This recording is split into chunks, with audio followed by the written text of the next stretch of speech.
Hello everyone, welcome to the classes. My name is Manjit Bharadwaj. तो बेटा आज हम जो है दोबारा से वही कल वाला लेक्चर हमारा खराब हो गया था इंटरनेट के इशू की वजह से, तो हम फर्स्ट लेक्चर करने वाले हैं बायोमोलिक्यूल्स का। Let's start it. What is biomolecule?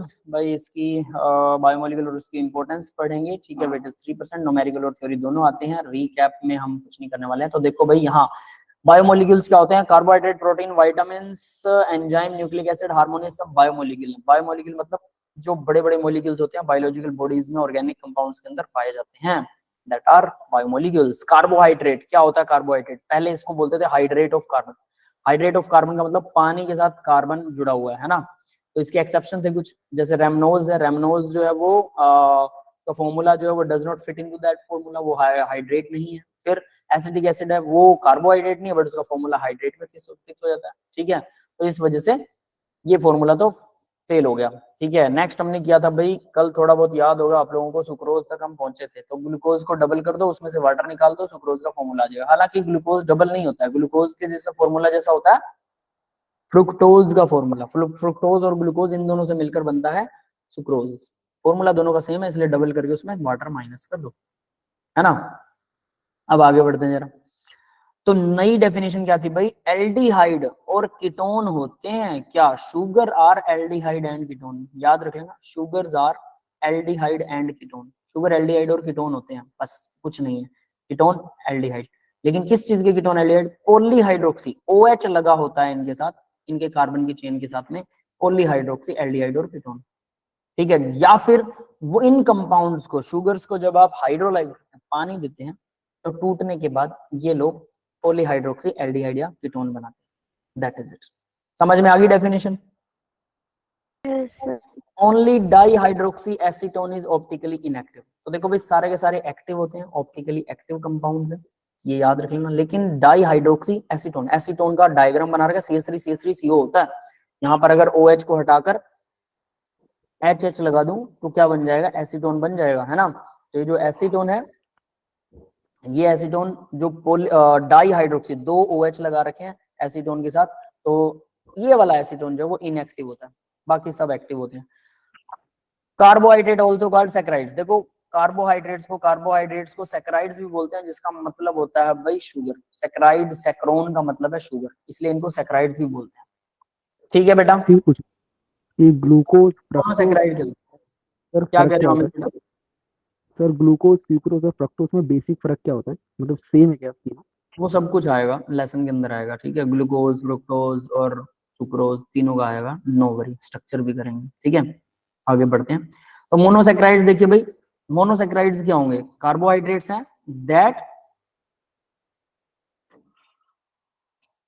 Can not be cannot be break further.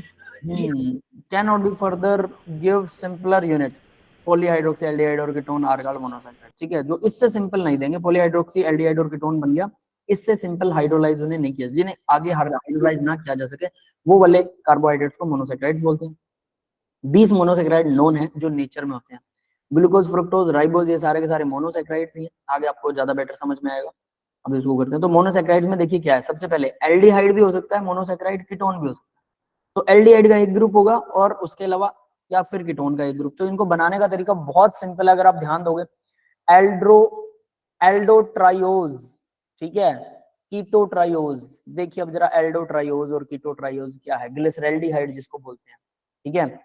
Triose का मतलब 3 कार्बन है, सीधी सी बात है ना।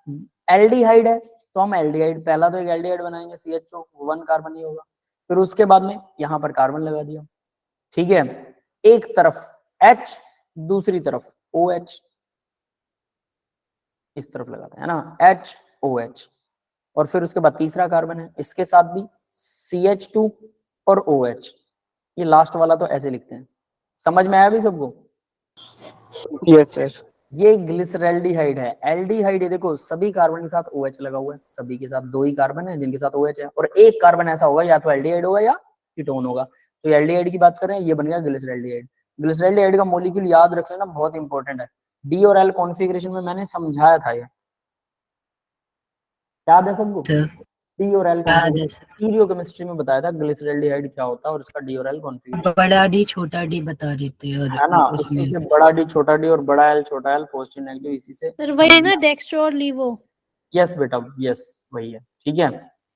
अब देखो भाई, कीटो ट्रायोज 3 ही कार्बन है लेकिन कीटोन ग्रुप हो तो भाई सीधी सी बात है, इसी को सेम टू सेम बनाए, सी डबल बॉन्ड हो इधर CH2OH और यहाँ भी CH2OH, तो कीटो ट्रायोज क्या बनेगा, डाई हाइड्रोक्सी कीटोन, 2 हाइड्रोक्सी लगे हुए कीटोन है, देखो भाई 2 हाइड्रोक्सी है और कीटोन, कीटोन ग्रुप तो यही होगा जो बीच में आएगा, एल्डिहाइड तो यहाँ आएगा, कीटोन ग्रुप बीच में आएगा, दोनों कार्बन की चेन के बीच में। यस समझ में आ गया। Yes sir. ये दोनों अगर आपके बन गए तो फिर तीसरा बनाना, टेट्रोज को बनाना बहुत आसान है, एक कार्बन नीचे बढ़ा दो बस, इसको H, एक H यहाँ से उड़ा दो इसमें और OH, और यहाँ पर क्या करना है CH2OH, लो बन गया अगले वाला। उससे नेक्स्ट बनाना है तो इसका एक H फिर से हटा दो, यहाँ लगा दो और फिर से CH2OH नीचे लगा दो, ऐसे बढ़ाते जाओ।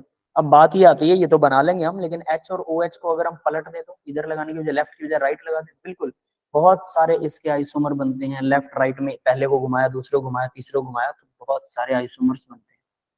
क्लियर है ये बात।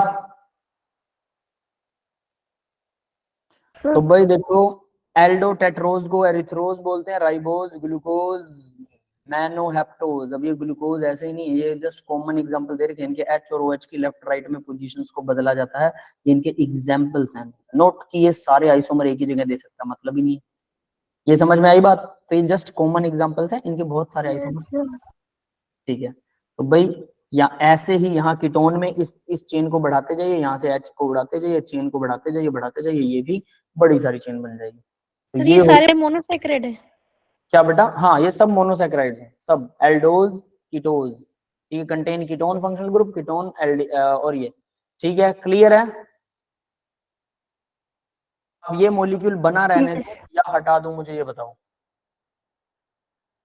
सर बने रहने दो। सर बना रहने दो। ठीक है, गुड इवनिंग बेटा, गुड इवनिंग। ठीक है चलिए आगे बढ़ते हैं। सर कौन सा टॉपिक चल रहा है? ओलिगोस, हाँ क्या कह रहे हो बेटा, चलिए आगे बढ़ते हैं अब।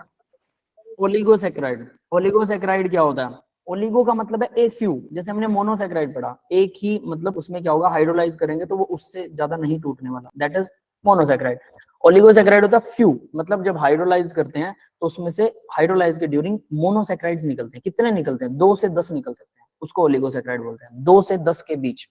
यहाँ देखो यील्ड 2 to 10 मोनोसैकेराइड यूनिट्स, 2 से 10 मोनोसैकेराइड यूनिट अगर हम हाइड्रोलाइसिस से उसके निकलते हैं तो हम उसको बोलते हैं, क्या बोलते हैं, ओलिगोसैकेराइड। समझ में आ गया भाई, ओलिगो का मतलब है 2 to 10, ठीक है। इनको फर्दर सैकेराइड, इनको फर्दर वो कर सकते हैं, क्लासिफाई कर सकते हैं, डाई सैकेराइड भी इसी में आएंगे, ट्राई आएंगे, टेट्रा आएंगे, है ना, पेंटा, हेक्सा, ऑक्टा, नोना और डेका सैकेराइड्स भी आएंगे, मतलब 10 तक के सारे सैकेराइड्स आएंगे। तो 2 से 10 वालों को कोलेक्टिवली बोल देते हैं oligosaccharide, depending on the number of the monosaccharides which are provided by the hydrolysis. तो यहाँ देखिए सुक्रोज, चीनी, जैसा मैंने बताया था ये खाने वाली चीनी होती है, ये ग्लूकोज और फ्रुक्टोज से मिलकर बनी है, तो ये दो यूनिट निकलती है ना, तो ये सुक्रोज क्या है, ओलिगोसैकेराइड है। और इसके मोनोमर कौन से, जब इसे हाइड्रोलाइज करेंगे, पानी में तोड़ेंगे जब इसे, तो ग्लूकोज प्लस फ्रुक्टोज मिलेगा। फिर माल्टोज है, माल्टोज भी एक शुगर है, ये दोनों ग्लूकोज, जब 2 ग्लूकोज के मॉलिक्यूल मिलते हैं आपस में तो माल्टोज बनता है। यस क्लियर है भाई,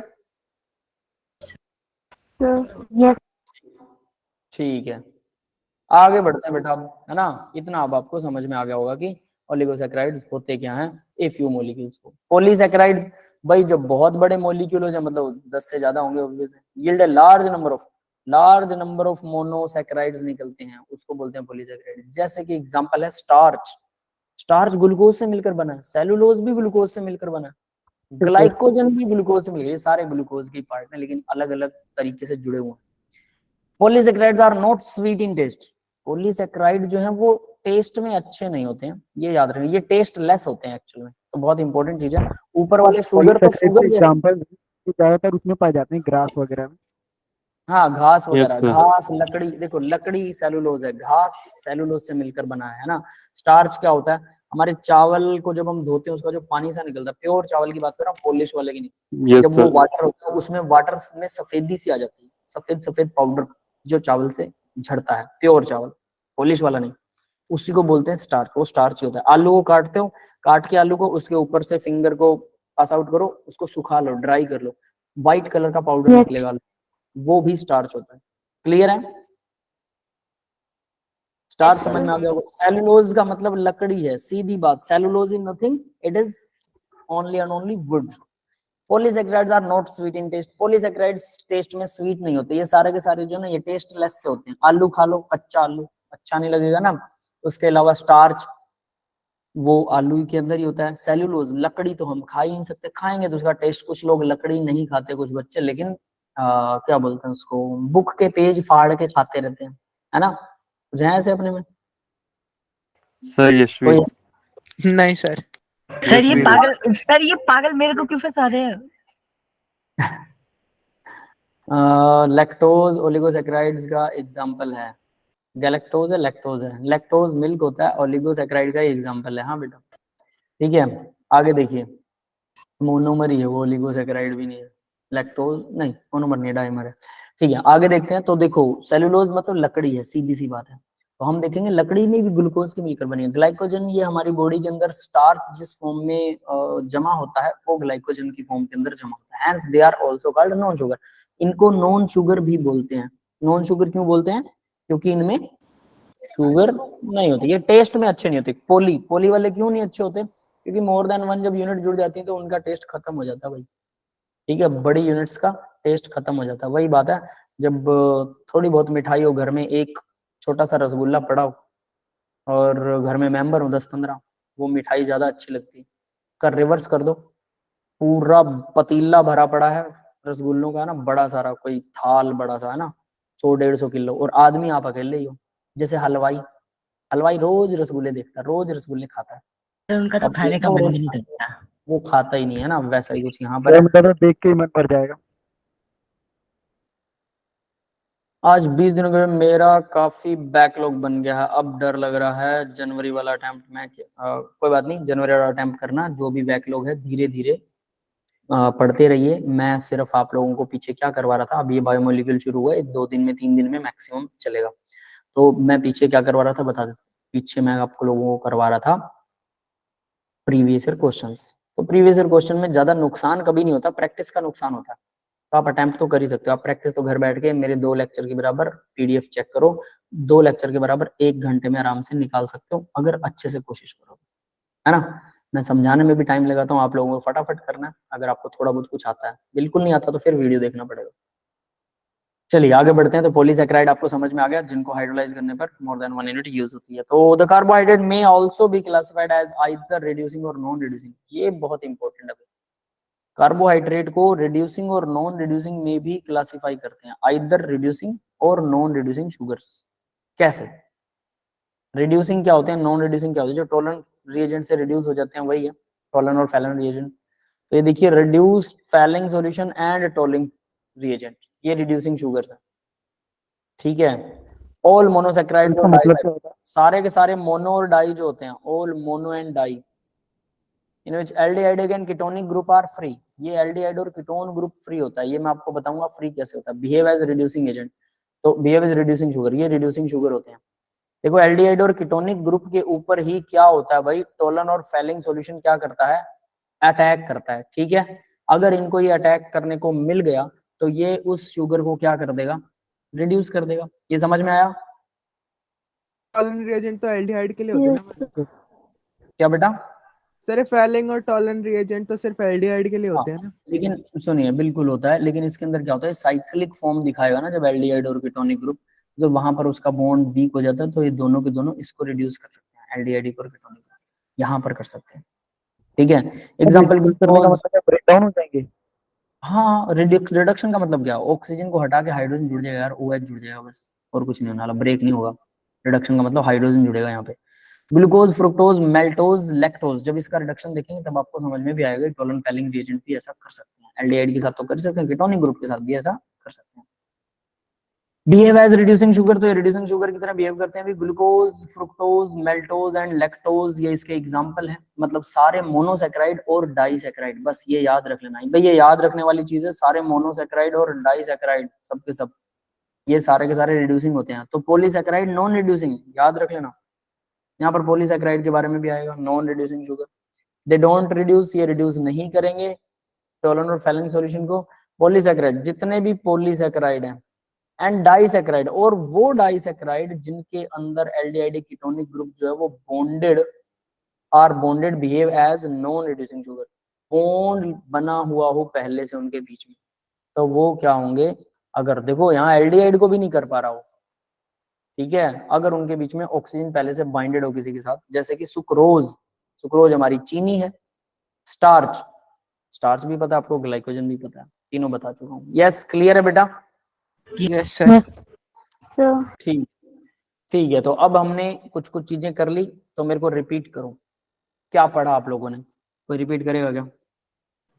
सर मोनोसैकेराइड्स वो होते हैं जिनको मतलब हाइड्रोलाइज करने पे कुछ ना मिले, मतलब हाइड्रोलाइज होते ही नहीं है वो, उससे आगे। और डाइसैकेराइड्स वो होते हैं मतलब ओलिगोसैकेराइड्स वो होते हैं जो मतलब हाइड्रोलाइज होने पे 2 या 10 के बीच में कुछ मोनोसैकेराइड्स देते हैं। और सर पॉलीसैकेराइड्स वो होते हैं जो हाइड्रोलाइज होने पे बहुत सारे मोनोसैकेराइड्स देते हैं। Sir, large number of like so. ठीक है, ये समझ गया मैं। सर अब मुझे बताओ। इन्हें भी दो तरीके से क्लासिफाई कर सकते हैं, रिड्यूसिंग एंड नॉन रिड्यूसिंग। ठीक है, रिड्यूसिंग क्या होते हैं? सर तो रिड्यूसिंग जो reducing फैलिंग और टॉलरेंट रिएजेंट को रिड्यूस कर दे, और इनमें सभी मतलब जो डाइसैकेराइड्स मतलब और मोनोसैकेराइड्स वो आ सकते हैं, और जो पॉली वाले हैं वो नॉन रिड्यूसिंग में आते हैं, और नॉन रिड्यूसिंग वो होते हैं डाई और जो मोनो, डाई और मोनो आते हैं आप कह रहे हो, तो डाइसैकेराइड ऐसा मैं आपको बता सकता हूँ जो नॉन रिड्यूसिंग होता है, रिड्यूसिंग नहीं होता। क्यों? आपने बताया था ना वो हाइड्रोजन बॉन्ड क्योंकि तो बता। सर फ्री उनका जो एल्डिहाइड। बॉन्ड होता है ना, अगर वो बॉन्डेड है, वो फ्री नहीं है, कीटोनिक एल्डिहाइड ग्रुप अगर फ्री नहीं है, बॉन्डेड है, तो वो रिड्यूस नहीं होगा, अगर फ्री है तो रिड्यूस होगा। समझ में आया? ठीक है सर। सर ठीक है, समझ गए? Yes sir. ठीक है भाई, अब आगे बढ़ते हैं जरा। तो भाई यहाँ तक बाकी सबको क्लियर है ना बेटा? फर्दर हाइड्रोलाइज नहीं होते बेटा, मोनोसैकेराइड फर्दर हाइड्रोलाइज नहीं होते, एकता बेटा बिल्कुल सही, नहीं होते। आगे बढ़ते हैं अब जरा। तो अब हम बात करेंगे, ये तो जनरल इंट्रोडक्शन था लेसन का, अब हम बात करेंगे ये जो रिड्यूसिंग नॉन रिड्यूसिंग वाली चीज है, बहुत इंपॉर्टेंट है, ठीक है, आगे भी इसको ध्यान से करेंगे। अब बात आती है मोनोसैकेराइड्स। अब हम स्टडी करेंगे डिटेल में इनकी। जैसे ग्लूकोज है, तो ग्लूकोज कैसे बनाया था? C6H12O6, बहुत आसान रिएक्शन है इस लेसन में, रिएक्शंस बहुत आसान है, सारी कहानी बहुत आसान है, बस जो इनके आइसोमर है वहीं पर थोड़ी सी प्रॉब्लम आती है, वो थोड़ा मुश्किल पार्ट लगता है। देखिए क्या है, चीनी,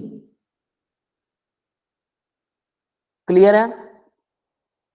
चीनी, चीनी को पानी दे दो। हमने क्या किया था भाई, और जो 2 बार ग्लूकोज को जोड़ा था और वाटर माइनस किया था, वाटर को वापस दे रहे हैं, तो हमारे पास क्या बनेगा? सेम फॉर्मूला है दोनों, एक है ग्लूकोज, एक है फ्रुक्टोज। अब ऐसा क्यों? फॉर्मूला सेम होते हैं, दोनों आइसोमर है एक दूसरे के। कौन सा आइसोमर?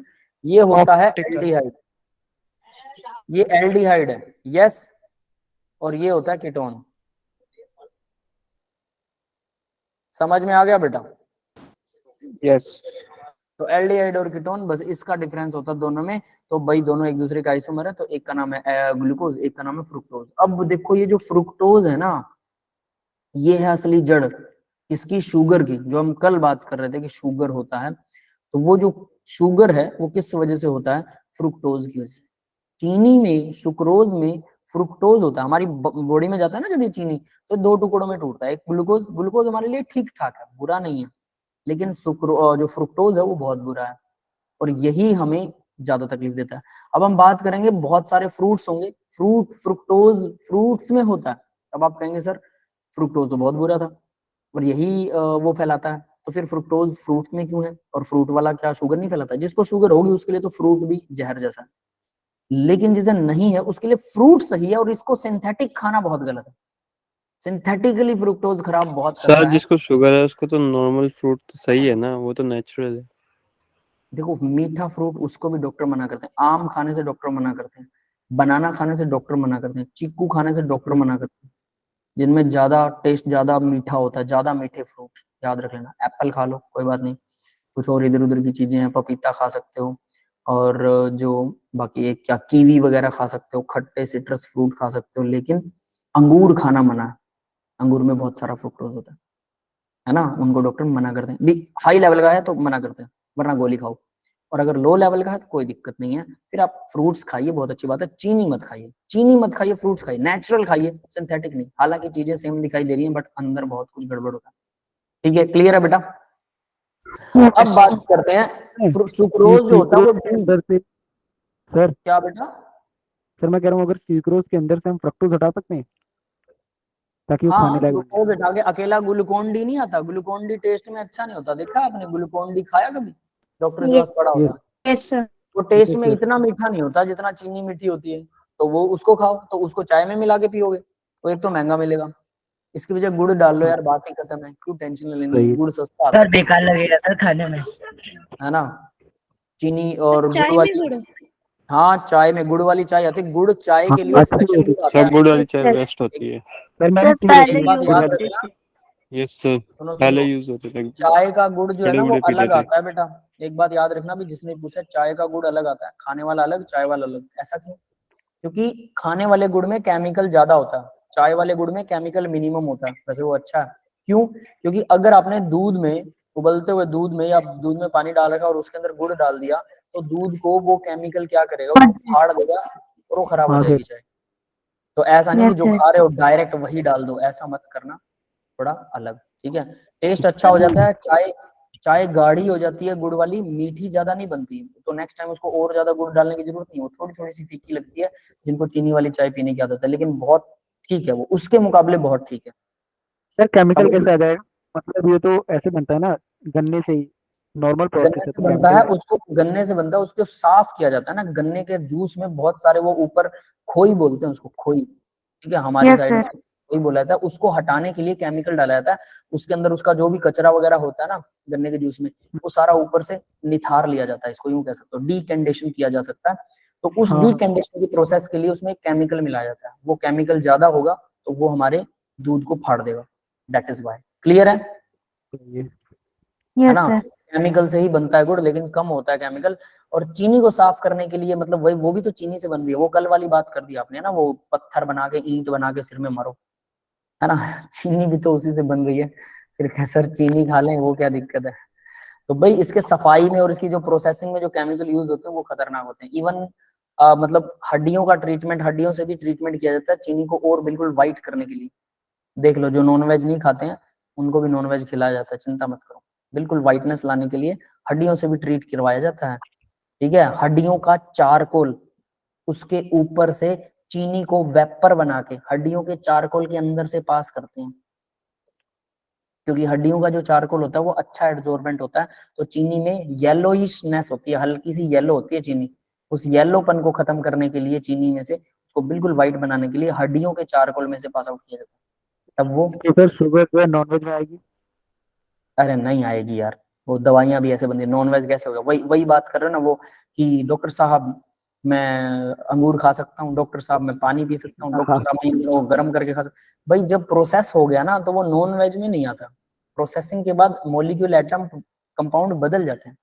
ठीक है, इस हिसाब से तो आप जो घरों में गैस जला रहे हो, क्या कर रहे हो? वो सारा नॉन वेज तो था, सड़े हुए एनिमल्स, सड़े हुए एनिमल्स में से गैस निकली, उसी गैस को जला रहे हो, उस पर रोटी सेक रहे हो।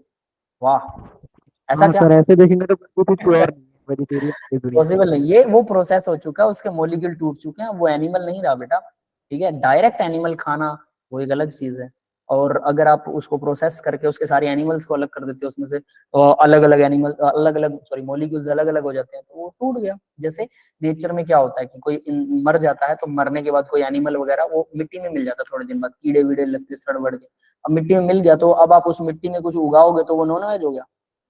नहीं, प्रोसेसिंग के बाद चीजें बदल जाती हैं। लेकिन हम लोगों ने कुछ साइकोज अलग बना रखे हैं, जो ज्यादा ही नॉनवेज से दूर रहते हैं, उन लोगों ने ऐसा कुछ बना रखा है ना। आगे बढ़ते हैं, सुक्रोज डी, डी है ये, मतलब डेक्स्ट्रो रोटेटरी है, और इसका रोटेशन की डिग्री बता रखी है कितनी, 66.5 डिग्री। ये समझ में आया सबको? Yes sir. फिर होता क्या है जब इसको हाइड्रोलाइज करते हैं, तो देखो ये ग्लूकोज भी डी बनता है, दोनों डी बन रहे हैं, वाह क्या बात है, बहुत बढ़िया। ग्लूकोज भी डी बन रहा है, और इसका रोटेशन कितना है, 52.5 डिग्री है ग्लूकोज का, है ना। तो यानी ये इसका पॉजिटिव रोटेशन था, तो इसका भी पॉजिटिव है। डेक्स्ट्रोरोटेटरी क्या होता है भाई, राइट साइड में है ना, लीवर रोटेटरी लेफ्ट में, तो ये राइट में मोड़ेगा प्लेन पोलराइज लाइट को, लेकिन ये मोड़ता है 66.5, ये मोड़ेगा 52.5। अब आगे बढ़ते हैं, ये एल होता है, छोटा एल। अब अगर ये एल है तो ये तो रिवर्स करेगा, लेफ्ट में मोड़ेगा और कितना मोड़ेगा, 92.4 डिग्री पर मोड़ देगा। अब यहां से देखो, आपके पास एक प्लस की वैल्यू, एक माइनस की, माइनस वाली वैल्यू का जो मुड़ाव है वो ज्यादा है, तो वो प्लस वाली वैल्यू का मुड़ाव कम है, प्लस वाली माइनस वाली को क्रॉस करेगी, ओवरऑल चीजें माइनस में ही मुड़ेंगी। यस, क्लियर है? Yes sir. Yes, sir. तो कुल मिला के जब हम सुक्रोज में थे, सुक्रोज को जब हाइड्रोलाइज किया तो सुक्रोज था डी, लेकिन बाद में हमारे पास जो रिजल्टेंट आएगा वो एल आएगा, क्योंकि डी वाला कम है, और हालांकि दोनों बराबर अमाउंट में, लेकिन डी का पॉजिटिव एंगल कम है और एल का ज्यादा है, तो एंगल भी एक दूसरे को क्रॉस करके जो बचेगा एल का एंगल, लेफ्ट वाला एंगल बच जाएगा। तो इसलिए इस प्रोसेस को बोलते हैं कि पॉजिटिव से, डेक्स्ट्रो रोटेटरी से शुगर जब हाइड्रोलाइज हुआ H2SO4 या HCl के साथ, तो वो लीवो रोटेटरी हो गया, लीवो रोटेटरी, लेफ्ट से और राइट से लेफ्ट ही हो गया। इस प्रोसेस को बोलते हैं इन्वर्ट शुगर। यस, क्लियर है? Yes, sir. है ना? तो यहां पर on hydrolyse sugar sign of rotation changes from dextro to laevo. क्यों चेंज हुआ भाई, ये तो डेक्स्ट्रो ही रहा, लेकिन ये लीवो, और लीवो कुछ ज्यादा है, तो इस वजह से ये वैसा चेंज हो जाएगा। So sucrose is called invert sugar, इसलिए सुक्रोज को इन्वर्ट शुगर बोलते हैं। क्लियर है बेटा? Yes sir. That's it. तो यही था भाई, और कुछ नहीं है। इसको ध्यान से देख लेना कि ये चीजें कैसी हैं, और ये बहुत इंपॉर्टेंट क्वेश्चन है, जनरल एनसीईआरटी में मिलेगा आपको कि ऐसा क्यों बोलते हैं, what is invert sugar, invert sugar, important mark लगा रहा हूं। ठीक है बेटा, आगे बढ़ते हैं। Separation of glucose from fructose, इन दोनों को अलग कैसे करें, हमारे पास तो मिक्सचर आएगा। While cooling alcohol added to the reaction mixture, ठंडा करते टाइम एल्कोहल डाल दो। Glucose crystallize remove by cooling, glucose को ठंडा करके रिमूव करके कूल से बाहर निकाल सकते हैं। Glucose being insoluble in alcohol crystallises out first, क्योंकि ये अल्कोहल में घुलती नहीं है, तो ये पहले क्रिस्टलाइज होगी। Crystals of glucose are separated by filtration, इसको फिल्टर से साफ कर लो। अब बचा फ्रुक्टोज, फ्रुक्टोज में क्या बचा, अल्कोहल बचा। Fructose being more soluble in alcohol remain in the solution, ये सॉल्यूशन में रहेगी, अल्कोहल को हवा में उड़ा दो, दोनों के बॉइलिंग पॉइंट में डिफरेंस होगा, तो अब बचेगा क्या, फ्रुक्टोज बचेगा। मतलब देखो, आपको जो ग्लूकोज बनाया जाता है वो भी दारू में मिक्स करके और फिर उस दारू को हवा में उड़ा के फिर बनाया जाता है, तो अब आप क्या कहोगे, आप दारू खा रहे हो, दारू पी रहे हो, है ना? और किसी भी रिलीजन में ना दारू पीना, शराब पीना वैलिड नहीं है, सिर्फ एक क्रिश्चियन रिलीजन में वैलिड है। आप लोगों को पता है, क्रिश्चियन रिलीजन के अंदर यस सर, पता है। और चर्च में बैठ के आप वाइन पी सकते हो, चर्च में बैठ के। Yes, लेकिन वो sir. कम अमाउंट में होना होगा ना। बिल्कुल वैसा होगा जैसे मंदिर में या मस्जिद में जाके हम शराब की बोतल खोल लें, लेकिन वो कर सब सकते हैं। पकड़ के मारेंगे। जब हमारे देश में जब क्रिश्चियन धर्म आया, तो उन लोगों ने देखा कि ये लोग शराब को बहुत बुरा मानते हैं, इसलिए हमारे देश के चर्चों में आप नहीं पी सकते, पादरी पीने नहीं देगा, लेकिन दूसरे देशों के चर्चों में पी सकते। मतलब कितनी मेंटेलिटी है लोगों को बेवकूफ बनाने वाली कि धर्म को कैसे फैलाया जा रहा है। आप अपने रूल्स भी बदल देते हैं दूसरे के ऊपर, मतलब दूसरे पर धर्म थोपने के लिए, ऐसा कुछ है ना, सोचने वाली बात है। सर चलो अभी जैसा थोड़े दिन पहले ना एक केस आया था धर्म के ऊपर ही, कि ना मतलब ना अभी सर, 3 पहले की बात है, मतलब एक लड़की, हाँ बोलो बेटा, क्या कह रहे हो? मतलब दो लड़की जा रही थी और मतलब काम से जा रही थी अपने, उसके साथ उसका एक दोस्त था, स्कूटी से जा रहे थे। फिर कुछ लड़के मिलते हैं, 4-5-6 मुसलमान होते हैं, तो एक लड़की को छेड़ते हैं, तो बोलते हैं, फिर पूछते हैं कौन से धर्म की है, बोलते हैं उन्हीं की धर्म की होती है, तो उसको छोड़ देते हैं, फिर दूसरी के साथ रेप करते हैं। अरे बताओ, छोड़ो, डर। ये बातें मत करो बेटा, दैट्स ऑट, ये बातें मत करो यहाँ पर, ठीक है? दैट्स नॉट द तो गुड। मतलब ऐसे कर रखते हैं। अभी कोई बात थोड़े नहीं, दिन पहले ही पता है बहुत कुछ है। देखो, मैं एक चीज जानता हूँ, हर धर्म में बुरे लोग हैं, हर धर्म में अच्छे लोग भी हैं, सीधी और साफ चीज, ठीक है? हमें आप लोगों को इनसे दूर रहना चाहिए। कीप डिस्टेंस फ्रॉम द राजनीति, ये आपके लिए बिल्कुल गलत। सर रेस कास्टिज्म भी अभी भी बहुत फैला हुआ है। छोड़ो छोड़ो उस बात को, वो सब बाद में बात करेंगे। पूरी देखो भाई, साइन चेंज करने पर प्रोडक्ट को भी बोलते हैं इन्वर्ट शुगर का। बेटा साइन चेंज तो हो ही रहा है, ओवरऑल साइन चेंज हो जाएगा, इसलिए उसको इन्वर्ट शुगर बोला जाता है। हम नहीं, बोल रहे किसी और प्रोडक्ट में अगर साइन चेंज हो जाए तो किसी और प्रोडक्ट में, हाँ वहां पर भी आप इन्वर्ट शुगर बोल सकते हो, लेकिन पर्टिकुलरली यही केस है हमारे पास फिलहाल। ठीक है, तो भी आपको पता लग गया होगा कैसे इनको चेंज किया जाता है। अब बात आती है कमर्शियल मेथड की, तो वो क्या था, लेबोरेटरी मेथड है। आप सीधा सुक्रोज के अंदर देखो, सुक्रोज के अंदर सीधा वाटर डालिए और H2SO4 और HCl या HCl दोनों में कोई डाल दो, ये दोनों बन जाएंगे। फिर क्या करो, अल्कोहल डाल दो, अल्कोहल डालेंगे तो एक चीज जो है वो क्रिस्टलाइज हो जाएगी, ठंडा कर दो उसे, बस निकल गई हमारी ग्लूकोज। सर तो ये तो हम चीनी घर को, पे भी कर सकते हैं ना? हाँ H2SO4 घर पे होगा आपके, मुझे नहीं लगता, या HCl सर बिल्कुल नहीं। रखना भी नहीं चाहिए सर। रखना नहीं, मिलेगा भी नहीं, अगर मिल गया तो उठा के ले सर होता है जाएंगे। तो हार्पिक के सर अंदर। हमारी तो लैब में भी नहीं मिलता। ये सही है, ये सही है। लैब में तो होना चाहिए यार। खैर, सर सर हार्पिक के स्कूल अंदर वाले होता ने है। बैंक लॉकर में रखा रखा है। स्कूल वालों को लगता है उनका बजट नहीं सर होता। वैसे स्कूल वाली लैब में केमिकल से ज्यादा फाइलें पड़ी रहती है केमिस्ट्री की। बिल्कुल सही कह रहे हो, मुझे भी पता, मेरे साथ भी ऐसे ही सर है। वो फ्रुक्टोज से ग्लूकोज तो बना ही सकते हैं ना, चीनी में पानी डाल के? फ्रुक्टोज से ग्लूकोज नहीं, नहीं सुक्रोज से ग्लूकोज, हाँ हाँ वही सुक्रोज। यस बना सकते हो, कोई दिक्कत नहीं है, ऐसी कोई दिक्कत है, आसान है बेटा, लैब में तो बड़े आसानी से कर सकते हो। ठीक है, आगे देखते हैं बेटा कमर्शियल मेथड, देखो वो तो था सर मैं कह रहा घरेलू था हार्पिक में होता है ना, क्या, हार्पिक में होता है ना H2SO4। हार्पिक में H2SO4 होता है? हाँ मुझे नहीं पता, सर मुझे नहीं पता, हो सकता है हो अगर आप लोगों ने पढ़ा है तो, बट कोई बात नहीं। अब हार्पिक डालोगे क्या, उसके बाद उसमें बाकी बहुत कुछ होगा हार्पिक में, तो फिर वो ग्लूकोज खाओगे बैठ के आराम से चम्मच से। क्या यार, बात छोड़ो आप लोग।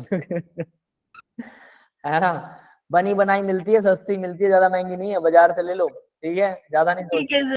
अब आप लोग ये सोचो कि ये सारा कुछ मैं खुद ही बनाऊंगा, कपड़े भी मैं ही बनाऊंगा, है ना, हवाई जहाज भी मैं ही बनाऊंगा, लैपटॉप भी मैं ही बनाऊंगा, फोन भी मैं ही बनाऊंगा, क्योंकि मुझे प्रोसेस पता लगी। It's not too easy to know the process and we can make it anything else, no it's not so easy. हम बना नहीं सकते हैं सिर्फ प्रोसेस जानने से, तो हमारे पास इक्विपमेंट होने चाहिए, फिर इक्विपमेंट, क्राफ्टमैन भी चाहिए सर। प्रैक्टिस भी होनी चाहिए, इक्विपमेंट भी होना चाहिए, पैसा भी होना चाहिए, बहुत कुछ लगता है। ठीक है, तो इतना आसान नहीं है चीजों को बनाना, कुछ चीजें लगती हैं कि आसान है। देखो स्टार्च है, उससे भी आसान है, ले लो, ये लो स्टार्च, वाटर के साथ H पॉजिटिव आयन, कोई भी एसिड डालो स्टार्च में, है ना, टेम्परेचर +2 to 3 एटमोस्फेयर, बस ये प्रेशर वाला अपने पास नहीं है, बाकी सब कुछ अवेलेबल हो सकता है, और सीधा ग्लूकोज बन जाएगा, और ओनली ग्लूकोज बनेगा। स्टार्च सिर्फ ग्लूकोज से मिलकर बना होता है, ठीक है, और बहुत सारे मोनोसेक्राइड इसका एक ही है, और ये पॉलीसेक्राइड है, बहुत सारे N लगा हुआ है, N मतलब हजारों मॉलिक्यूल हो सकते हैं। क्लियर है? सर अब इसको प्योर कैसे करें, बना तो लिया। The coloured impurities are removed by adding activated charcoal. देखो भी एक्टिवेटेड चारकोल को डाल के ऐसा किया जा सकता है, जो कलर्ड है, मैंने अभी बताया ना कि हड्डियों का चारकोल यूज होता है, वो यही है। ग्लूकोज क्रिस्टलाइज, वो सुक्रोज में भी होता है, ग्लूकोज में भी हो रहा है। Glucose crystallize removed by cooling, इसको ठंडा कर दो, कूल बन जाएगा, बस बात। ठीक है, नेक्स्ट देखिए केमिकल रिएक्शन ऑफ ग्लूकोज। अब ग्लूकोज हमने पढ़ लिया, दोनों मेथड कर लिए, घर पे बना लें या हम कमर्शियली बना लें। कमर्शियली का मतलब इंडस्ट्रियल लेवल पर कैसे बनाया जाता है, ये वो है। हालांकि आपको क्या लगता है कि इंडस्ट्रियल लेवल पर बस इतना करने से अपने आप आ जाएगा क्या? बहुत सारी प्योरिफिकेशन प्रोसेसेस उसमें भी होती हैं, उसको क्रिस्टल बनाने का, और भी। यानी आपको सिर्फ एक बेसिक आइडिया देता है कि ये रिएक्शन ऐसे हो रही है। जब आप किसी केमिकल फैक्ट्री में जाएंगे तो उसके बहुत सारे एस्पेक्ट्स और भी मिलेंगे। ठीक है, उसका टेम्परेचर कम ज्यादा ये तो जनरल लिखा होता है, ये समझ में आया होगा किसी को? 2 से 3 Yes. एटमोस्फेयर, इसने प्रेशर बोला 2 से 3, 2 रखें या 3 रखें, या टेम्परेचर कितना कम या ज्यादा करें, दोनों के बीच में रखें, नहीं बताया गया। तो इसकी अलग अलग प्रोसेस में अलग अलग तरीके से प्रेशर को भी कम ज्यादा करके कंट्रोल करके फिर ग्लूकोज बनाया जाता है। ठीक है, तो आप लोगों को जो बताया जा रहा है बहुत बेसिक होता है, इसको बहुत ज्यादा सीरियस नहीं ले सकते हम कि भाई ये डाल दिया तो यही बनेगा, कुछ और भी साथ में बनता होता है, इनके बहुत सारा कचरा होता है। अब केमिकल रिएक्शन करेंगे भाई ग्लूकोज की केमिकल रिएक्शन। देखो इस लेसन का सबसे मुश्किल पार्ट बता देता हूँ, ग्लूकोज और फ्रुक्टोज की केमिकल रिएक्शन और उनकी वेरिफिकेशन, स्ट्रक्चर की वेरिफिकेशन, कि ग्लूकोज और फ्रुक्टोज का स्ट्रक्चर वेरीफाई कैसे हुआ था, ये सबसे मुश्किल रिएक्शन है। मुश्किल in the sense 10-12 reaction sequence में याद करनी पड़ेंगी, ग्लूकोज की याद हो जाएंगी, फ्रुक्टोज की भी, दोनों कंफ्यूज हो जाओगे, बस इतना सा डिफरेंस आता है, फिर इनकी केमिकल रिएक्शंस अलग से करनी पड़ती है। दैट इज व्हाई ये कहानी थोड़ी खराब हो जाती है। क्लियर है बेटा? तो इनको ध्यान से कीजिएगा, 2-3 बार कीजिएगा, 2-3 दिन तक, जब तक ये लेसन चलता है, हर रोज ग्लूकोज और फ्रुक्टोज वाली रिएक्शन करनी हर रोज करो, बात ही खत्म, फिर हो जाएगा। देखिए अब जरा रिएक्शन विद NH2OH, NH2OH के साथ रिएक्शन क्या करेगा NH2OH? भाई H2 उड़ जाएगा, ये डबल बॉन्ड O है, याद है, एल्डिहाइड है ये, वही एल्डिहाइड। वाली सेम रिएक्शन हो जाएगी एल्डिहाइड। नाइट्रोजन NH2 क्या करता है, NH2OH, जो सर बन डबल बना बॉन्ड देगा। को हटा के डबल बॉन्ड बना देता है। लोन पेयर इसको डोनेट करता है, फिर यहाँ से हाइड्रोजन हट जाता है, ठीक है, लोन पेयर वापस आ जाता है।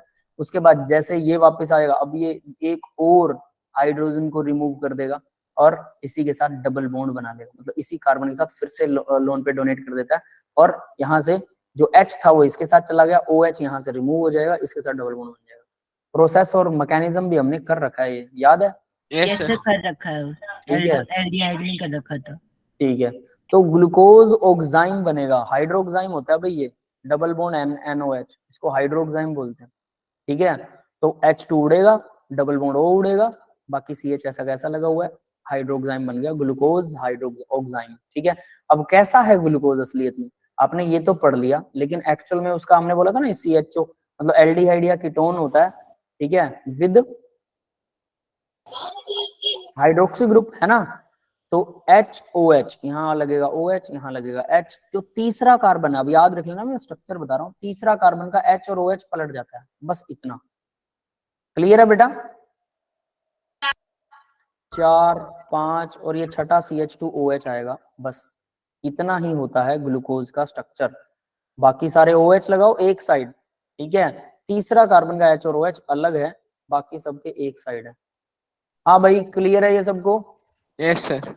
तो third carbon, this one is third carbon, पहला कार्बन CHO है, दूसरा ये रहा, तीसरा ये रहा, तो हम इसको ऐसे बनाते हैं, ये ग्लूकोज का स्ट्रक्चर है, ये है ग्लूकोज का स्ट्रक्चर, ठीक है। चलो अब आगे बढ़ते हैं, ग्लूकोज यहाँ लिख भी देता हूँ, चलो ग्लूकोज, भाई इसको बना लेना, याद कर लेना, क्योंकि यही बहुत ज्यादा आगे काम आने वाला है। हाँ बेटा, जब जो मिश्री होती है, मिश्री और चीनी दोनों सेम है क्या, या मिश्री फॉर्म है चीनी का? आपकी आवाज बहुत गोलमोल होके आ रही है, थोड़ा साफ बोलो। सर आवाज आ रही है? हाँ बोलो, क्वेश्चन बोलो एक बार। सर मैं कहता हूँ जो मिश्री और चीनी है दोनों सेम होती है क्या? मिश्री और चीनी नहीं, इनकी प्रोसेसिंग भी अलग होती है। मिश्री और चीनी में मिलेगा कुछ ऐसा सा मोलिकुलर लेवल, लेकिन इनकी प्रोसेसिंग अलग होती है। मिश्री इज बेटर देन चीनी, सुक्रोज से तो मिश्री भी अच्छी मानी जाती है, हालांकि वो मीठी होती है उससे, लेकिन फिर भी मिश्री अच्छी मानी जाती है। वो धागे वाली मिश्री जो आती है ना, वो बेटर होती है। आजकल तो वो चौरस ट्यूब से मिल जाते हैं चीनी के बड़े, वो नहीं है, वो धागे वाली मिश्री, वो क्रिस्टल्स। क्रिस्टल्स सर मैं भी वही खाता है ना। तो वो फिर भी, अब मेरी बात सुनो, पत्थर की तरह। हाँ वो पत्थर जैसी। अब देखो, अब आपको मैंने बोल दिया कि मिश्री अच्छी है, इसका मतलब ये थोड़ा कि दबे जाओ उसको, रोज की आधा किलो मिश्री खा लो, शुगर तो वो भी करेगी भाई। मतलब जहां आप सुक्रोज खा रहे हो उसकी बजाय आप मिश्री खाइए, ये बेटर है। अब यूं नहीं है कि मिश्री बिल्कुल ही अच्छी हो जाती है, लेकिन सुक्रोज के मुकाबले अच्छी है कंपैरेटिवली। गुड़ भी कंपैरेटिवली काफी अच्छा है, गुड़ तो काफी अच्छा है सुक्रोज के मुकाबले। तो गुड़ की चाय पीजिए अगर चाय पीने के शौकीन है। सर आयरन प्रोवाइड हो जाता है एनीमिया से, आयरन भी, फोस्फोरस भी, बहुत सारी चीजें प्रोवाइड हो जाती हैं गुड़ के अंदर। आयरन फोस्फोरस भर भर के होता है, ठीक है। जिनको नजले की तकलीफ रहती है, नजला है, उनको डेली गुड़ खाना चाहिए। खाना खाने के बाद एक छोटा सा टुकड़ा गुड़ का जरूर लेना चाहिए, अगर उन्हें नजला है तो, 12 मास, हर टाइम, तीनों टाइम, बहुत अच्छा होता है उनके लिए गुड़, है ना। चलिए आगे बढ़ते खत्म हो हैं। जाता है। नजला खत्म नहीं होगा, लेकिन आपकी प्रॉब्लम थोड़ी कम हो जाएगी, ठीक है। इट इज हेल्दी, नजले वालों के लिए हेल्दी होता है। कफ की बीमारियों के लिए गुड़ बहुत अच्छा होता है। सर होता क्या है नजला? नजला मतलब जिसके नोज में डेली प्रॉब्लम ही रहती है, छींक आती है, रहता है, छींकें आती रहती हैं, ठीक है, उनका मतलब वो ठीक नहीं होता, थोड़ा थोड़ा नाक में से पानी बहता रहता है, उसको नजला बोलते हैं। यस सर सही होगा। ठीक है भाई, मैं मेडिकल नहीं पढ़ाने वाला, यहाँ पे केमिस्ट्री पढ़ लो, है ना। चलो, रिएक्शन विद HCN, भाई ये भी बहुत आसान रिएक्शन, हमने एल्डिहाइड की HCN के साथ रिएक्शन करी थी या नहीं करी थी? Yes sir. तो H पॉजिटिव, तो डबल बॉन्ड हो है, ये इधर जाएगा, देखो जरा क्या होने वाला है। H पॉजिटिव यहाँ लगेगा, साइनाइड नेगेटिव जो है वो इस पे अटैक करेगा, दिस विल अटैक हियर, और H जो है वो यहाँ लग जाएगा बाद में, ठीक है। तो ये यही होने वाला है। तो पहला कार्बन एल्डिहाइड पर ही होगा, बाकी सारा कुछ सेम टू सेम है। HCN है, CN और OH लग गया। ग्लूकोज साइनोहाइड्रिन, नाम पढ़ते रहना इनके, रिएक्शंस आसान है, सर ये तो लेकिन सारी अभी आसान इंटरनल रिएक्शन दे रहा है। हाँ बेटा सारी वही देगा, ठीक है, लेकिन याद रखना ये कंफ्यूज कब करता है, रिएक्शन बड़ी आसान है, देखते ही याद भी होंगे, कंफ्यूज कब करता है, जब हम फ्रुक्टोज पढ़ेंगे और उसकी केमिकल रिएक्शन करेंगे और वो 5 कार्बन की चेन है 4 कार्बन की, वो वाला थोड़ा सा गड़बड़ है, ठीक है। Yes sir. उतना ही बड़ा बड़ा प्यारा नाम है नजला। अमित को प्यारा नाम लगा, ये सही है।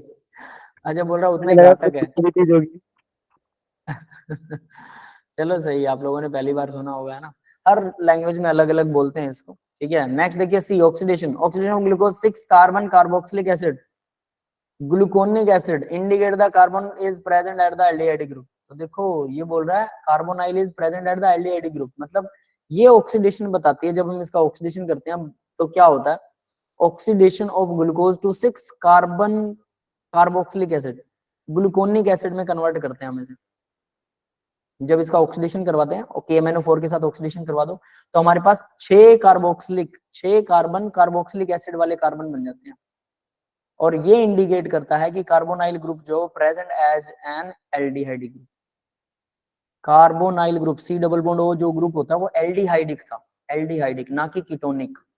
ये समझ में आया भाई? अब ये लाइन याद रखनी है आपको। सर एक बार फिर से बता दीजिए। देखिए ये क्या कह रहा है, ध्यान से सुनना इसको। ये कह रहा है कि अगर जब हम इसका ऑक्सीडेशन करवाते हैं, किसका, ग्लूकोज का ऑक्सीडेशन होता है, तो उस टाइम पर जो 6 कार्बन की चेन थी ग्लूकोज के अंदर वो किसमें कन्वर्ट हो गई, 6 कार्बन की चेन ग्लूकोज की जो है वो सारे के सारे ऑक्सीडाइज हो गए, सब कार्बोक्सिलिक एसिड बन गए।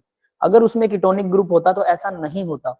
तो इसका मतलब क्या है कि यहाँ पर एल्डिहाइड जो ग्रुप है वो एल्डिहाइडिक होना चाहिए, ना कि कीटोनिक।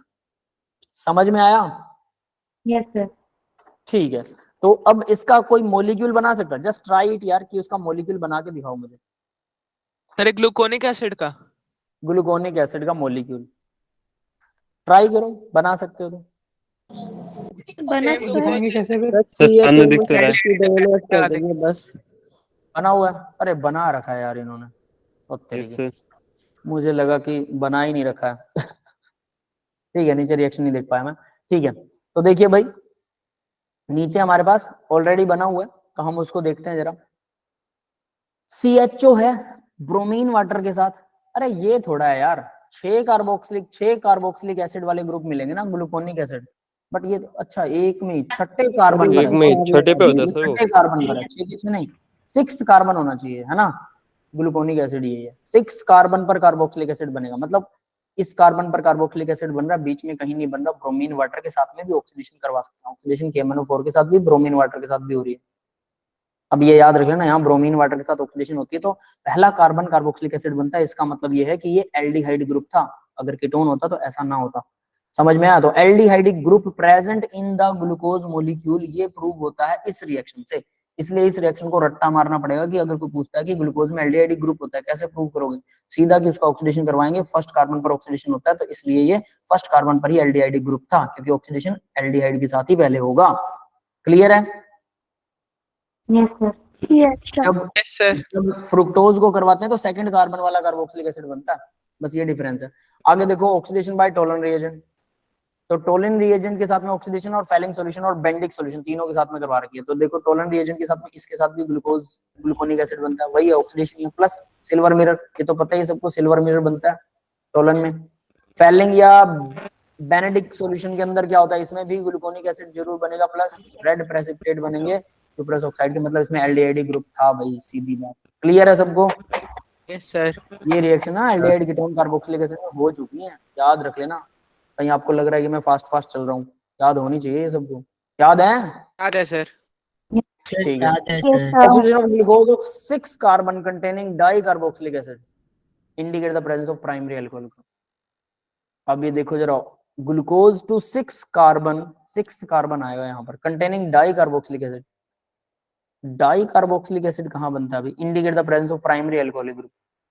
प्राइमरी अल्कोहलिक ग्रुप को प्रेजेंट करता है, कहाँ बनता है डाई कार्बोक्सिलिक एसिड, बन रहा है कहीं पे? सर अंदर की तरफ बनता हो। डाई कार्बोक्सिलिक दोनों एज पे वो होगा ना कार्बोक्सिलिक एसिड। ऊपर नीचे यस सर, नीचे दिया भी तो है। सर मतलब C6 पे और C5 पे हो, क्या पता। इन्होंने पता नहीं क्या बोला है यार। नहीं, नीचे दो वाले के लिए बनता है, दो लगता है दिया, सर। ऑक्सीजन ग्लूकोज, सर वो नीचे वाले के लिए कार्बन। नीचे वाला सैकरिक एसिड की तरह। ऑक्सीडेशन ऑफ सैकरिक विद एसिड के लिए है सर। ठीक है, हो सकता है oxidation with concentrated HNO4। Glucose है, ऑक्सीडेशन बाय HNO3 है, तो क्या होता है? ठीक है, ये सैकरिक एसिड की बात कर रहा है, ये नीचे वाले के लिए बात कर रहा है। ठीक है, चलो ठीक है, सीधा है। तो भाई सैकरिक एसिड बन गया। अब इसको फिर से ऑक्सीडाइज, जब ऑक्सीडेशन बाय HNO3, यहाँ फिर से ऑक्सीडेशन करवा रहे हैं HNO3 से, और ये ग्लूकोनिक एसिड बन गया। सैकरिक से ग्लूकोनिक फिर से हो गया, ये कैसे बना भाई? सर यहाँ पे तो रिडक्शन होना चाहिए, तभी तो ऑक्सीडेशन होना कैसे चाहिए। हो गया? सर ये तो रिडक्शन होएगा ना। ऑक्सीडेशन की जगह रिडक्शन करा दिया। हाँ, तो ये गड़बड़ लिखी हुई है, ऐसा लग तो रहा है। इसका लगता है। राइट क्या होना चाहिए? सर वहाँ पे ये जो एरो है ना, ये लिथियम उल्टी तरफ होगा दूसरा वाला H2PD। शायद, क्योंकि मैंने मतलब अभी एनसीईआरटी देखी थी, उसमें एनसीईआरटी में दूसरा वाला एरो मतलब उस उल्टा था। यहाँ पर है। हाथ से उल्टा जाएगा। ऐसा था सर। हाँ बिल्कुल ऐसा ही होना चाहिए, यहाँ से इसको काट दो। अब देखो क्या सर होगा। दोनों तो सेम ही है ना, ग्लूकोनिक अरे एसिड और ग्लूकोज। ग्लूकोज देखो क्या है, ग्लूकोज तो सीधा CHO ग्रुप है, इसका ऑक्सीडेशन करवाते हो HNO3 से तो ये बनता है सैक्रिक एसिड। लेकिन अगर आप ग्लूकोनिक एसिड मतलब एक कार्बोक्सिलिक एसिड लगा हुआ है, अगर इसकी रिएक्शन HNO3 से करवाते हो तो ये तो ऐसा ही रहेगा, नीचे वाला एल्कोहलिक ग्रुप भी क्या करेगा, ये बना देगा। समझ में आया बेटा? ठीक है, अब देखो इसने जो कहा था ना कि डाई कार्बोक्सिलिक एसिड कैसे बनाते हैं, इंडिकेट करता है प्राइमरी अल्कोहल ग्रुप। तो प्राइमरी अल्कोहल ग्रुप को वो इंडिकेट कैसे करता है कि अगर आप ये कार्बोग्लूकोनिक एसिड की रिएक्शन करवाते हैं तो छठा कार्बन जो है वो अल्कोहल था, क्योंकि तो अल्कोहल भी कार्बोक्सिलिक एसिड बना देगा, और इस तरह से ये कंफर्म हो जाएगा कि छठा कार्बन अल्कोहलिक ही ग्रुप ही है। ये समझ में आ गया? Yes sir. तो ये भी इंपॉर्टेंट हो गया भाई, ये ध्यान रख लेना कि छठा कार्बन भी अल्कोहलिक ग्रुप ही होता है, और इससे ये प्रूव हो जाता है। हाँ बेटा। सर HNO3 जो बीच वाले में अल्कोहल लगे हैं उन्हें नहीं ऑक्सीडाइज करेगा? बीच वाले भी होंगे, देखते जाओ आगे आएगा, काफी सारी रिएक्शन है, एस्टर्स बनाएंगे इसमें। ठीक है, बट कॉर्नर वालों को सबसे पहले ये ऑक्सीडाइज करता है HNO3। ठीक है, बहुत ज्यादा ड्रेस्डिक कंडीशन दोगे तो बीच वाले अल्कोहल भी कार्बोक्सिलिक एसिड में कन्वर्ट करने की कोशिश करेंगे, बट कार्बोक्सिलिक एसिड अगर वो बनाएंगे C डबल बॉन्ड और दोनों तरफ से जुड़ा हुआ तो कीटोनिक ग्रुप बन जाएगा, कार्बोक्सिलिक एसिड बनेगा ही नहीं। देखो कैसे, COOH है, यहाँ पर कार्बन है और ये H और OH है। मान लो इसको आपने डबल बॉन्ड O में कन्वर्ट कर दिया, ये डबल बॉन्ड O बन गया, तो ये H हट जाएगा क्योंकि नीचे कार्बन जुड़ा हुआ है, डबल बॉन्ड हो गया, ये तो बन गया कीटोन। कीटोन का ऑक्सीडेशन करोगे वो कार्बन की चेन तोड़ेगा। समझ में आ गया? Yes sir. तो ये तो टुकड़े टुकड़े बन जाएंगे इसके ना, सारे के सारे टुकड़े हो जाएंगे, तो दैट इज वाई ये ऐसा नहीं करेगा, बट इसके एस्टर वगैरह हम बनाने वाले हैं इसी से। ठीक है, इसीलिए रिएक्शन थोड़ी कंफ्यूज कर देते हैं, ध्यान से करना। आगे देखो, acetylation of glucose with acetic anhydride, acetic anhydride में एस्टर बनाने वाले हम, तो एसिटाइलेशन डालेंगे मतलब एसिटाइल ग्रुप। एसिटाइल ग्रुप कौन सा होता है? Acetic anhydride. एसिटिक एनहाइड्राइड वाला ग्रुप डाल दिया तो ऐसे से 4 जुड़ गए, और ये 5 जो भी OH थे सारे के सारे OH क्या करेंगे, वो करते हैं 5 OH ग्रुप को कंफर्म करता है। Confirm the presence of 5 OH groups, 5 OH groups की प्रेजेंस को कंफर्म करता है, 5 OH ग्रुप जी की सर। प्रेजेंस को कंफर्म करता है ये वाली रिएक्शन। तो ये वाली रिएक्शन भी इंपॉर्टेंट है। मतलब देखो, पहली क्या थी, ऑक्सीडेशन करवाते हैं CHO पर होती है, ठीक है, इसका मतलब एल्डिहाइड ग्रुप है। दूसरा क्या था, जब ऑक्सीडेशन ज्यादा करवाते हैं तो क्या होता है, छठा कार्बन भी ऑक्सीडाइज हो जाता है, इसका मतलब कि लास्ट कार्बन OH है, पहला कार्बन CHO है। फिर उसके बाद अगर हम एसिटाइलेशन करवाते हैं, सारे के सारे क्या बन गए, एस्टर बन गए सारे ग्रुप, बस CHO नहीं बना, तो इसका मतलब 5 OH थे तो 5 OH एस्टर में कन्वर्ट हो गए, एसिटाइलेशन हो गया, ग्लूकोज पेंटा एसिटेट। यस, क्लियर है बेटा? सर स्टेरिक हिंड्रेंस नहीं करेंगे इतने बड़े बड़े ग्रुप लगातार लगे हुए?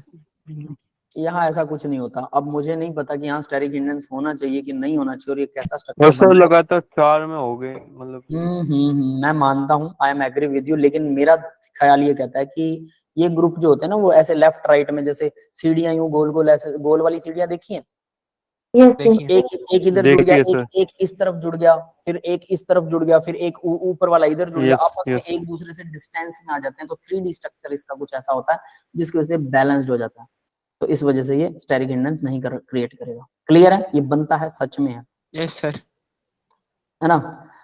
अमन के अरमान चूर चूर हो गए, क्या हुआ बेटा?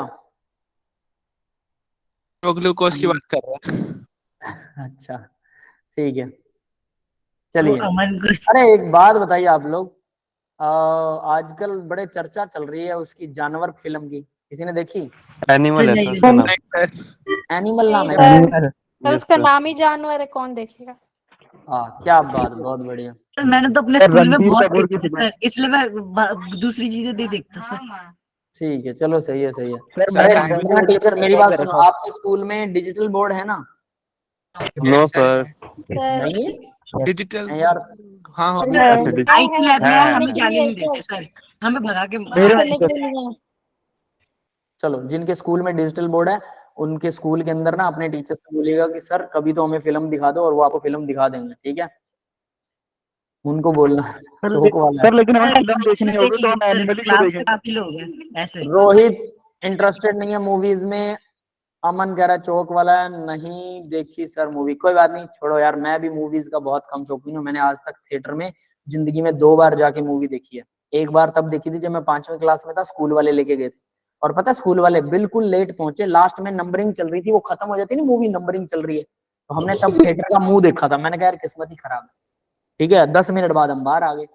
उसके बाद दूसरी बार मैंने देखी थी जब मैंने MSc कर ली थी, और मेरा एक दोस्त था, वो बाउंसर लगा हुआ था, तगड़ा था, मुक्केबाज बाउंसर, मतलब वो पीटते हैं जो लोगों को, जो लड़ाई करते हैं। बॉक्सिंग में। नहीं बॉक्सिंग नहीं, ये लोग क्या रखे, मुस्टंडा, समझते हो? मतलब जी सर। ये जैसे बॉडीगार्ड।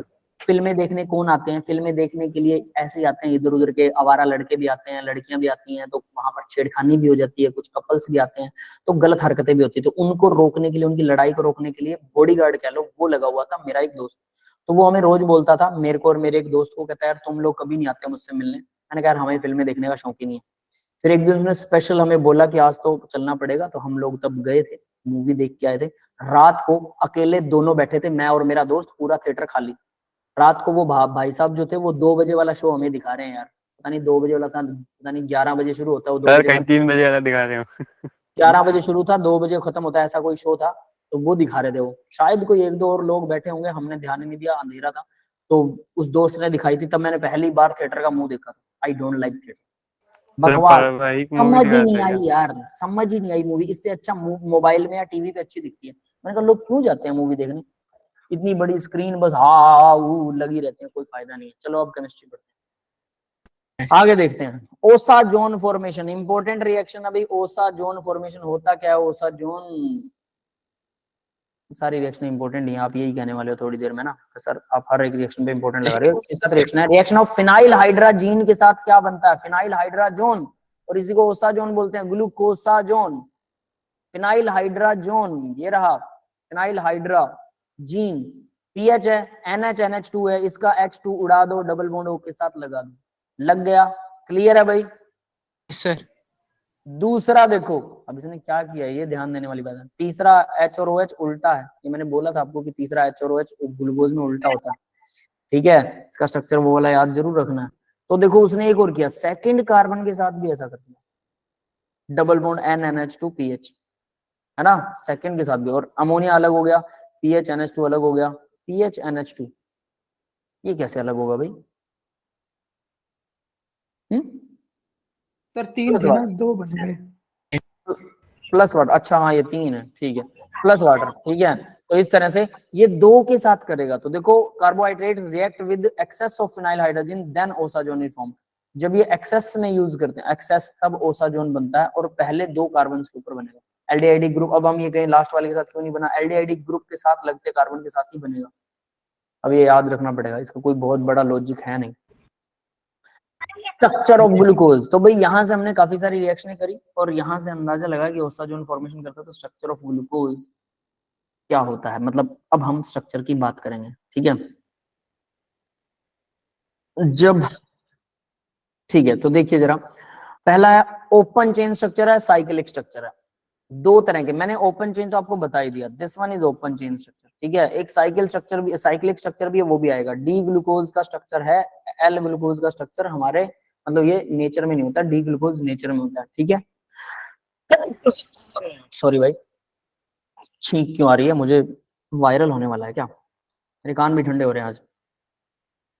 हर एक महीने में मुझे ना वायरल सर जी कुछ और ये सर ठीक रहेगा। चलिए सर आपकी इम्यून सिस्टम डिक्रीज हो रहा है। बहुत हो चुका है बेटा, बहुत हो सर चुका आंवला है, पिया करो। बीमारियां बहुत लग रही हैं, कोशिश कर कुछ नहीं कर रही। देखिए आगे देखते हैं, the exact special arrangement of OH group given by the Fischer. ये फिश्चर वाला स्ट्रक्चर अभी given by Fischer, Fischer scientist था उसने दिया, तो फिश्चर स्ट्रक्चर हम करेंगे। After studying the many properties glucose correctly named as D positive glucose.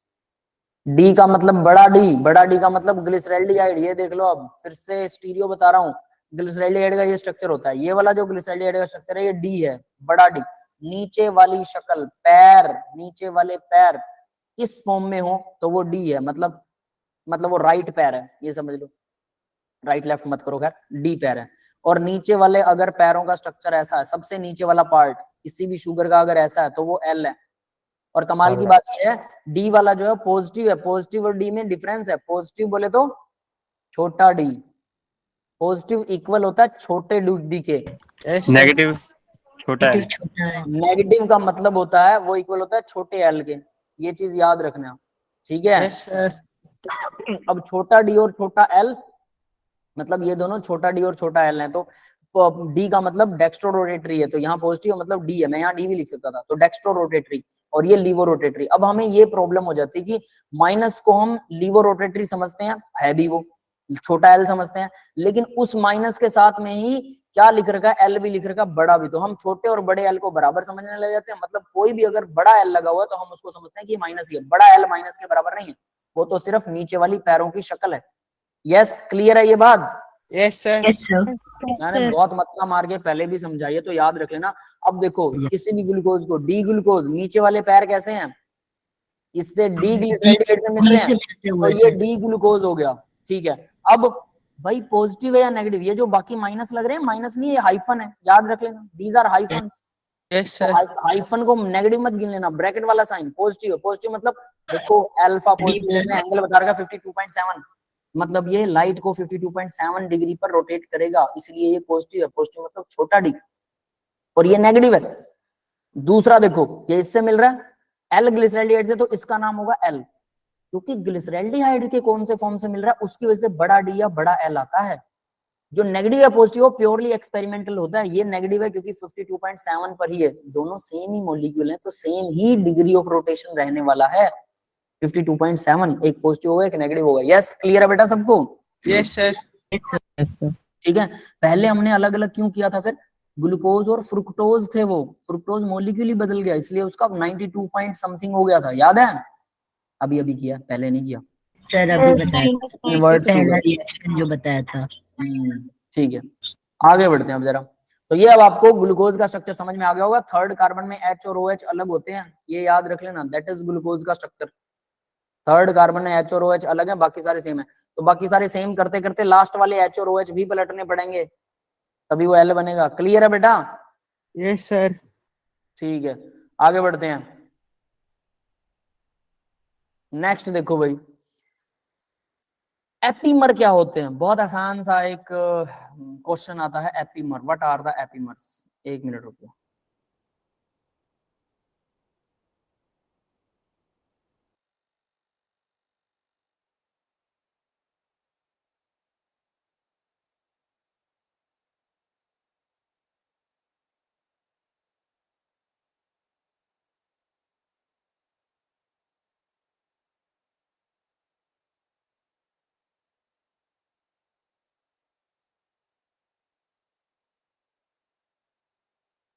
देखो भाई एपीमर आप लोग पढ़ के देखो, आपको समझ में आएगा व्हाट इज एपीमर।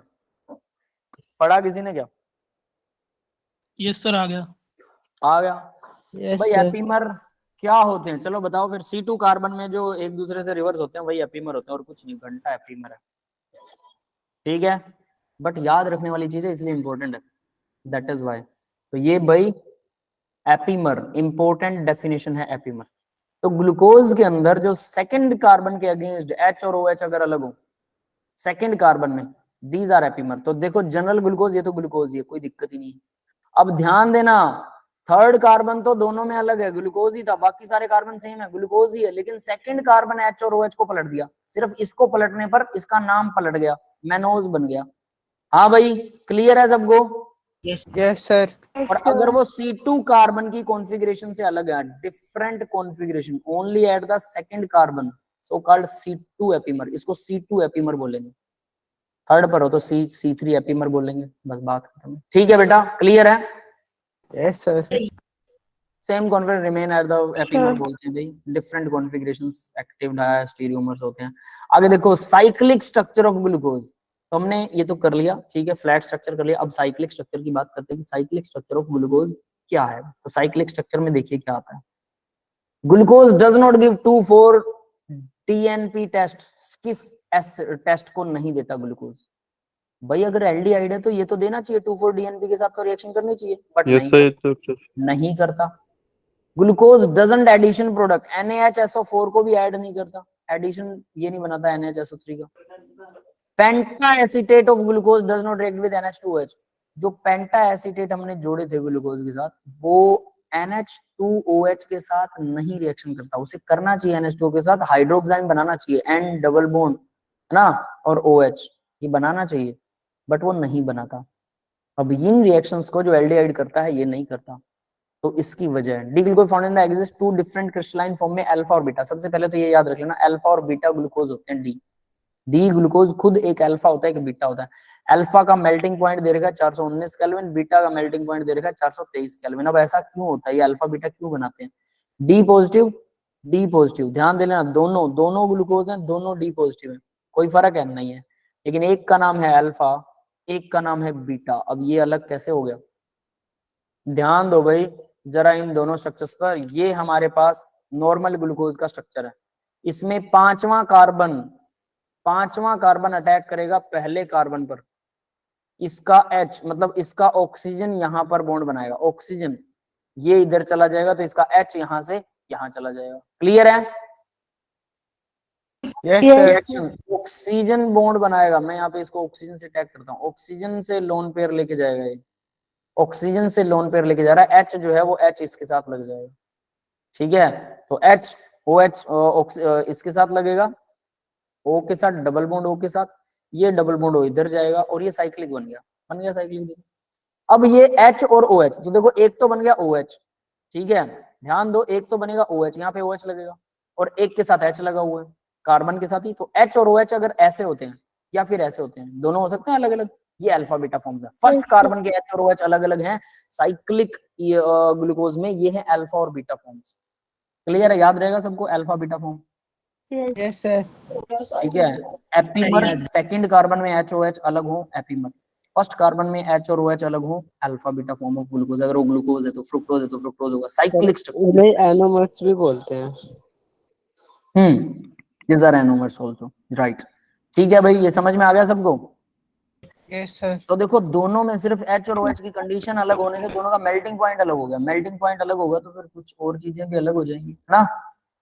तो ये ध्यान रख लेना, ये आइसोमर्स बनाते हैं, बहुत सारे आइसोमर्स बनाते हैं, इसलिए जो सामने आए हैं सबसे पहले तो वो याद करना। अब आगे देखो, it is proposed that one of the OH group add to the CHO cyclic hemiacetal structure बनता है, साइक्लिक हेमीएसिटल स्ट्रक्चर।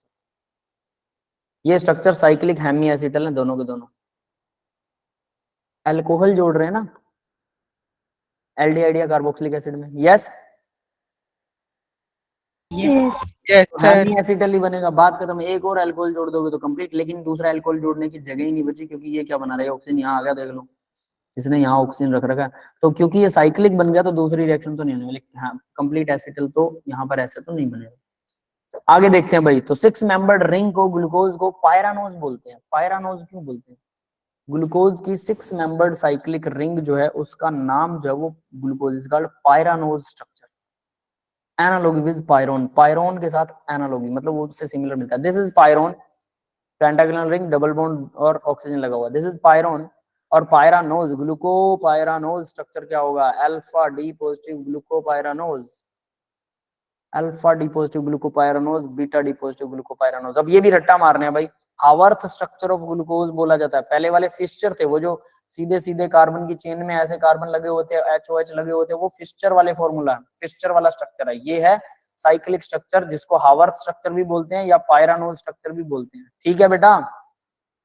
सर एक बार इसको बनाने में ऐसे लगेगा कि ग्लूकोज का पहला स्ट्रक्चर बनाएंगे, फिर एपिमर ये सब तो अपने आप याद हो जाएंगे, सिर्फ ग्लूकोज का स्ट्रक्चर याद करना। फिर उसके बाद हावर्थ वाला स्ट्रक्चर याद कर लो, साइक्लिक वाला, बाकी के सारे याद हो जाएंगे। वो ऐसे करके काम करता है। ठीक है, तो यहाँ देखते हैं अब जरा क्या हो रहा है। देखो ये ऑक्सीजन था 5वें कार्बन का जो यहाँ जुड़ा था, तो छठा कार्बन तो ऐसा कैसा रहेगा ना, CH2OH। अभी आप कहोगे तो नीचे था, ऊपर कैसे आ गया? इसको ऐसे ही बनाया जाता है।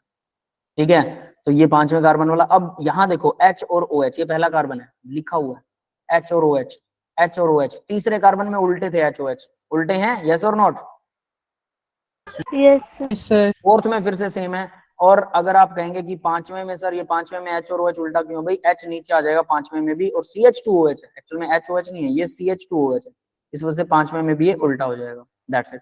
नेक्स्ट देखिए जरा इसके अंदर, इसमें कोई फर्क नहीं। बीटा वाले में तो बस क्या होता है, पहला कार्बन ही उल्टा, यानी पहला भी OHH, दूसरा HOH, तीसरा तो था ही OHH, और 5वां जो लास्ट वाला होता है छठा, वो भी उल्टा ही होता है। तो ऐसे करके बड़े आराम से इस स्ट्रक्चर को याद कर सकते हैं। याद हो जाएगा? यस ये सर सर हो जाएगा। है ना? तो आपको बस ये ध्यान रखना है HOH कौन सा उल्टा कौन सा सीधा, और इसका रट्टा मारना पड़ेगा। ये रट गए तो आगे वाले स्ट्रक्चर आसान हो जाएंगे। Cyclic epimer are called anomers. Cyclic epimers को एनोमर्स बोलते हैं। जैसा कि अमन बता रहा था ना, एनोमर्स, है ना? तो ये फर्स्ट कार्बन के साथ H और OH अलग अलग हैं, दीज आर कॉल्ड एनोमर्स। अब देखो भाई, alpha D glucose, beta D glucose are also called anomers. Alpha D और बीटा डी एनोमर हो गए, ऑब्वियस है वो एनोमर हो ही गए। Have first carbon anomeric hemi acetyl carbon. तो भाई पहले कार्बन से जब वो अलग होते हैं वो एनोमर्स हैं, ऑब्वियस है। दूसरे से अलग होते हैं तो वो एपिमर्स। ठीक है, बस ये याद रख लेना, एपिमर और एनोमर। यहाँ एनोमर वर्ड आ रहा है, मैं इस पे इंपोर्टेंट मार्क कर देता हूँ। वर्ड्स इसमें थोड़े से ज्यादा हैं, ऐसे ऐसे जो अलग अलग है। म्यूटा रोटेशन, तो भाई इन्वर्जन ऑफ शुगर पढ़ा था अभी अभी। यस ये सर अभी ग्लूकोज inversion- था, ग्लूकोज से नहीं क्या था, सुक्रोज था। सुक्रोज से हमने क्या किया था, ग्लूकोज प्लस फ्रुक्टोज बनाया था। प्लस फ्रुक्टोज बनाया रहता था। है, ये पॉजिटिव था, ये नेगेटिव था, ये 92 था और ये 52.7 था। तो इस वजह से 92 मतलब नेगेटिव हो गया, पॉजिटिव से ओवरऑल मॉलिक्यूल नेगेटिव हो गया क्योंकि नेगेटिव वैल्यू ज्यादा थी। ये था इन्वर्जन ऑफ। इसको रिपीट करवा रहा हूँ क्योंकि इससे लिंक करके यहाँ पर ये आने वाला है। क्या? म्यूटा रोटेशन। अल्फा और बीटा फॉर्म जो है ना वो आपस में बदलती रहती है। Slowly change optical rotation aqueous solution में, एक्वस सॉल्यूशन में बदलता है। अल्फा बीटा में बदल जाता है, बीटा अल्फा में बदल जाता है। अल्फा और beta form slowly changes optical rotation, optical rotation को चेंज कर देते हैं to yield the same final rotation. वापस सेम ओवरऑल रोटेशन अल्फा पर 52.7 ही आएगा। ठीक है, this process called mutarotation. इसी को म्यूटा रोटेशन बोलते हैं। Become possible due to the tautomerism आपस में हेमी एसिटिल फॉर्म का। यानी देखो क्या हो रहा है, ग्लूकोज ये कौन सा है, अल्फा डी, बीटा डी, और ये क्या है, ये साइक्लिक नहीं है ना। कौन सा स्ट्रक्चर है ये, फिस्चर स्ट्रक्चर, सिंपल वाला ग्लूकोज। ये समझ लो, ये देखो, ये यहाँ पर भी लिख सकता हूं मैं। ये नॉर्मल ग्लूकोज है, ये अल्फा डी है, ये बीटा डी है, और ये आपस में इन्होंने देखो क्या बना रखा है, देख लो ट्यूटामरी हो रहा है, और ये क्या है, इक्विलिब्रियम में चल रहे हैं। तो क्योंकि ये इक्विलिब्रियम में चलते रहते हैं तो भाई इस वजह से इनको हम बोलते हैं म्यूटा रोटेशन। म्यूटा रोटेशन याद रहेगा, म्यूटा रोटेशन क्या है? यस सर ठीक है, अभी थोड़ी देर बाद में बोलना कि सर हर बात पे याद रहेगा क्या, इतनी सारी चीजें करवा दी है ना। नहीं आसान सर, है। नहीं बोलेंगे सर, सब सीधा- रट्टा हो जाएगा सर। हामिद बोल रहा है क्लास कब तक? बस बेटा 2 मिनट और है ना। एक बार याद करना पड़ेगा, बहुत आसान है, इतना मुश्किल नहीं है। एक बार लिख कर याद करना पड़ेगा, बता देता हूँ। और अगर आपको लिख कर याद करने की प्रैक्टिस नहीं है तो फिर सारी उम्र याद नहीं होगा। फिर खुद को बेवकूफ बनाना बंद कर दीजिए, ठीक है, और आराम से बैठ जाइए, भगवान का भजन करो, उसमें भी जोर लगेगा, है ना। That's all for the today's class बेटा। तो आज का होमवर्क आपको क्या करना है, अब PYQ आप खुद करने वाले हैं, ठीक है। इस लेसन के PYQ कर लेना 10 क्वेश्चन। इसके अलावा आपके पास सारे लिंक है, हमने क्या क्या किया फर्स्ट सेकंड थर्ड लास्ट, कोई दिक्कत नहीं है। टुमारो क्या करने वाले हैं, पीवाई क्यों नहीं करेंगे टुमारो भाई, हम इसी लेसन को आगे बढ़ाएंगे। एनसीईआरटी क्वेश्चन और डीपीपी वगैरह ऑलरेडी शेयर्ड हैं, ये मैं शेयर कर दूंगा। Thank you very much, that's all for the today's class. आज की क्लास में इतना ही था, कल मिलेंगे फिर से इसको आगे बढ़ाएंगे, और शायद कल पूरा कर दें या फिर कुछ बच गया तो परसों पूरा हो जाएगा नेक्स्ट। हाँ भैया आधी क्लास